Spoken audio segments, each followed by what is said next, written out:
presença ilustre desse programa. Salva de palmas, porque ele é um homem do Máquinas da Pan. Muito bom Máquinas da Pan, hein? Bom. No Panflix, você entra lá, tem todos os programas. O Panflix é tipo um Globoplay. Isso. Netflix. Só que não custa nada. E lá tem toda a programação da Jovem Pan. Você entra lá, você pode baixar, acho que não baixa, mas você assiste on demand. Quando você quiser. Que você baixa, tem um aplicativo, E não? nós temos aqui o Rufo, que é o homem que sempre vem aqui e traz dicas de automóveis. O que nós vamos falar hoje, Rufão? Tudo um pouco mais. Emílio, primeiro, muito bom estar de novo com vocês aqui. Obrigado, Rufão. Fiquei fora aí para alguns eventos, né? Mas estamos de volta aqui à bancada do Pânico. Emílio, a gente vai resgatar aqui hoje um pouco da história de muscle cars e depois eu vou falar dos SUVs. A gente fala muito de eletrificação, né, dos carros elétricos, híbridos, sim, mas isso ainda não é uma realidade 100% do brasileiro. A gente sabe que para alguns ainda está um pouco distante. Então, da mesma maneira que as pessoas falam salvem as baleias, né, Sami, ou salvem as peruas, que acabaram as peruas, né? Hoje só tem SUV. Vamos salvar aí hoje no programa os muscle cars. E com uma história de homenagem a esses muscle cars, que para quem é da década de 80, para quem viveu aqueles momentos de seriados, eu escolhi aqui 7 muscle cars que eles representaram muita gente e uma geração, tanto com as séries como com filmes. Então a gente pede até para as crianças saírem da sala, porque esses caras, realmente a molecada não vai entender o que a gente está falando. Então essa geração de séries e muscle cars começou com uma série, Zuki, não sei se você lembra, chamado Dukes of Hazzard, que eram Os Gatões. Confesso que não Você lembra disso? Eu lembro. O Morgado lembra? Os Gatões. Podia ter um remake, Os Gatões. Exatamente, que eram 2 caras que moravam no interior dos Estados Unidos, bem Billy Hilly, né? Ou seja, aquela coisa bem caipira mesmo, e que eles tinham um Dodge Charger 1969 com motor V8, 7 litros, aquilo que a gente não vê mais hoje, aí 431 cavalos. E para quem acompanha em vídeo, esse salto ficou tão famoso que ele entrou para o Guinness Book. Ou seja, da distância que foi percorrida, depois foi imitado também nos filmes de James Bond, acabaram utilizando, mas esses eram os Dukes of Hazzard. E para fazer isso, os caras tinham, Emílio, que fortalecer amortecedor, suspensão, e faziam uns 10, 15 carros desse para segurar até o final da série. Então, esse foi o nosso primeiro e um dos mais icônicos. Bonito, ó, que salto, cara. Não, espetacular. Esse salto aí gerou aí recordes mundiais e está até hoje lá no Guinness Book com o maior salto, claro, fora de eventos, dentro do cinema, né? Você vê muitas apresentações, mas é bem legal mesmo. E um outro que aí todos devem lembrar, até com o ator Steve McQueen, que ele gostava muito de usar os carrões e não utilizar dublê. Então essa cena, tem uma cena em São Francisco de uma perseguição, ele com um Bullitt, né, com um Mustang Bullitt, que é uma das maiores cenas de perseguição no cinema. E a mesma coisa, eles usavam o filme também, Emílio, para mostrar a força dos muscle cars, a força do motor, ou seja, aquele V8, e mostrar que o carro realmente era pau para toda a obra. Um desses carros, foram feitos 7 réplicas na época, e um desses carros, a filha do Steve McQueen tentou comprar. Até teve um lançamento que eu estava presente em Detroit, do novo Mustang, né, uma versão nova do Bullitt, e o colecionador não vendeu, mas emprestou para ela para algumas ações. É a mesma coisa, imagina, para ficar saltando nas ruas de São Francisco tinha que ter uma suspensão muito mais reforçada. Uma outra série que ficou muito conhecida aqui no Brasil era a do Starsky Hutch. Não sei se alguém aqui da bancada lembra dessa, só os caras que já são mais ou menos da minha idade que vão lembrar.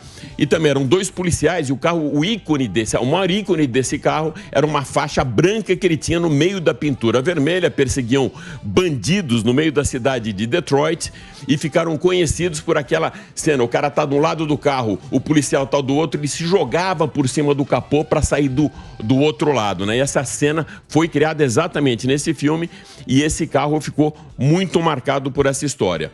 Um outro muito legal do Nicolas Cage, que apresenta o Mustang Shelby GT500, é o Gone in 60 Seconds. ou 60 Segundos, um filme onde ele é um ladrão de automóveis e para salvar a vida do irmão dele, que era envolvido com traficantes, uma história assim, ele tem que roubar não sei quantos carros durante uma noite. Quanto vale um Shelby desse aí hoje? Quanto vale o Shelby? 2 milhões. 2 milhões. 2 milhões, 2 milhões. O carro, hoje, o Mustang Mach-E, que é um dos elétricos que você está vendo como SUV, Emílio, é um carro aí de 800 mil, 900 mil reais. Mas esses carros de coleção, eles acabam tendo um valor inestimável, principalmente um desses aí. Para esse filme, por exemplo, do Nicolas Cage... Que é raro, né? É muito raro. Então, das 7 réplicas que sobraram do filme, porque por ter participado do filme, ele também tem um valor agregado. Óbvio, claro. O cara quer ter o carro do filme. Dos 2 únicos que sobraram inteiros, 5 foram totalmente destruídos, o Jerry Bruckheimer, que é o diretor do filme, e o Nicolas Cage ficaram com 2 como um agraciamento aí da produção do filme. Então, até hoje, esses carros estão na casa deles. E esse carro foi batizado também como Eleanor. Né? E tem um preço de mercado muito alto. O outro, Bandit, não sei quem lembra de Burt Reynolds. E a história desse filme era bem legal.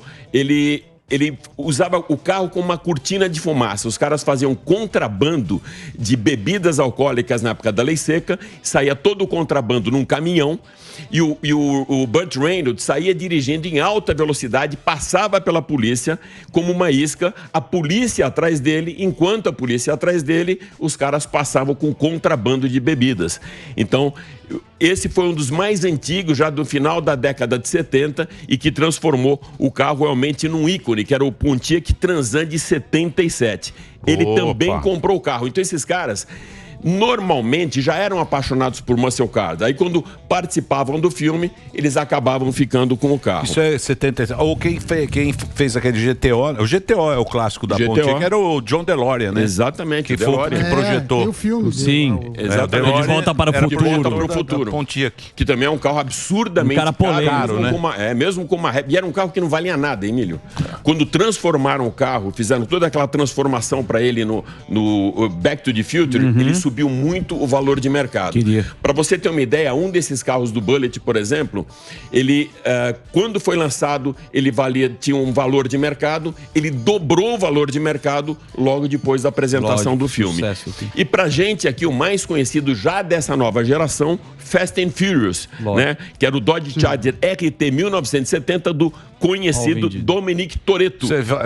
Furiosos. Exatamente. Velozes e Furiosos. Ele tinha 900 cavalos de potência. Nossa. Esse filme, inclusive, lançou aquela história do tuning, né? Dos carros modificados, mexidos. Exatamente. A história do tuning. Eu não lembro quantas franquias foram feitas, quantos filmes foram feitos, mas mais que Beethoven. 10. O Delari é craque, o Delari acompanha Fast and Furious. Inclusive, o Delari vai comprar agora um muscle car, né? E aí, depois do lançamento do filme, esse foi mais um. O carro foi comprado pela Universal Studios e tá lá naqueles parques temáticos, como tem a Disney, tem a Universal, o carro tá exposto lá. Eu vou pedir para a Nayara colocar, só para a gente ter uma noção do que é um carro elétrico, o som de um carro elétrico hoje, Emílio, e o que é um som de um puro V8. Então tem um VT que mostra, se der para colocar o áudio também, esse é um Mustang Mach-E, um carro 100% elétrico. Então, para quem nos acompanha só por rádio, vai ter aí um show de áudio. Para quem vê na TV, tá vendo a apresentação desses malucos aí com carros elétricos. Você tem o Ken Block, por exemplo, que era um cara que fazia muito drift, até hoje faz grandes apresentações em drift, andando com um carro 100% combustão, e o Heli Deegan com um carro totalmente elétrico. Então você tem um parece um carro de autorama quando você escuta acelerando, e o outro parece simplesmente aqueles carros um carro de verdade. Carro de verdade. E agora eu vou pedir um VT do ronco do V8 para vocês notarem a diferença. Parece uma obturação. Olha isso. Olha que ronco maravilhoso que é o ronco do V8. Comparando agora com o elétrico. Então eu acho que quando perguntam assim, isso vai ficar no passado, esses dinossauros vão ficar tanto como combustível fóssil, vão ficar debaixo da terra, eu acho que sempre vai ter espaço para os muscle cars. É outra emoção, amigão. É outra emoção, é outra... Imagina o que bebe esses caras. É outra pegada. Imagina o que bebe. Gasolina 7 conto. Só esse cavalo de pau faz aí. 1 km por litro. Não, exatamente isso. É 1 km por litro. É 1 km por litro. Andou 1 km, R$7.